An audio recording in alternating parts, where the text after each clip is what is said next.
Bollywood actress और BJP सांसद कंगना रनौत बीते दिनों अपने बयानों को लेकर काफी सुर्खियों में थी।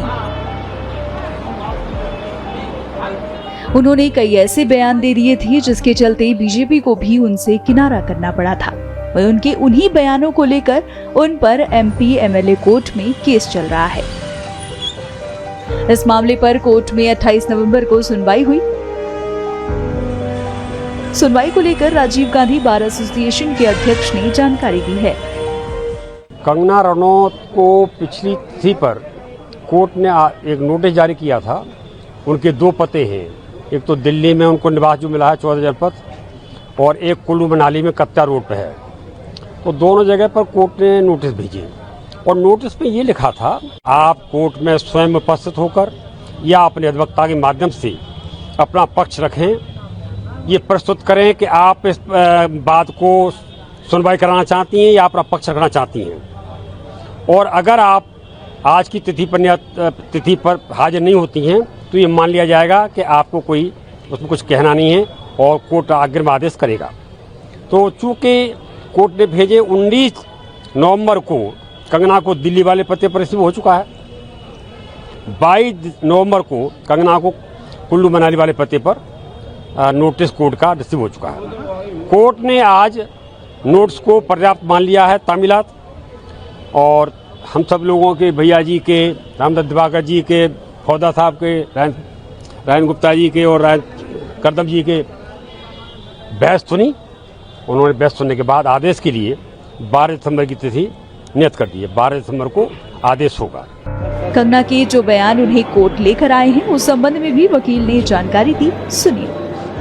मामला ये था कि कंगना ने एक बयान दिया था 27 अगस्त 2024 को, 28 अगस्त 2024 को सारे अखबारों में छपा था, जिसमें उन्होंने कहा था कि 20 अगस्त 2020 से लेकर दिसंबर 2021 तक जो किसान धरने पर बैठे थे, लाखों किसान, केंद्र सरकार के काले कानूनों के खिलाफ, वहाँ पर हत्याएं हो रही थीं, बलात्कार हो रहे थे, और अगर देश का नेतृत्व तो समय मजबूत नहीं होता तो देश में बांग्लादेश जैसे हालात पैदा हो जाते हैं। चूँकि मैं किसान का बेटा हूँ और बकाया से पहले मैं 30 साल खेती भी की है, तो मुझे लगा कि ये अपमान देश के करोड़ों किसानों के साथ साथ मेरा भी है।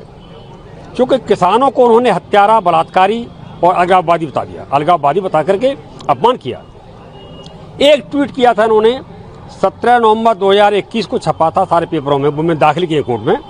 उसमें उन्होंने कहा था कि गाल पर चांटा खाने से भीख मिलती है, आज़ादी नहीं। और जो 1947 में आज़ादी मिली वो महात्मा गांधी को भीख के कटोरे मिली। इट मीन्स देश की लड़ाई के लिए, आज़ादी की लड़ाई के लिए सरदार भगत सिंह, चंद्रशेखर, राजगुरु, सुखदेव, अशफाकुल्लाह खां जैसे तमाम अन्य लोग फांसी के फंदे पर झूल गए।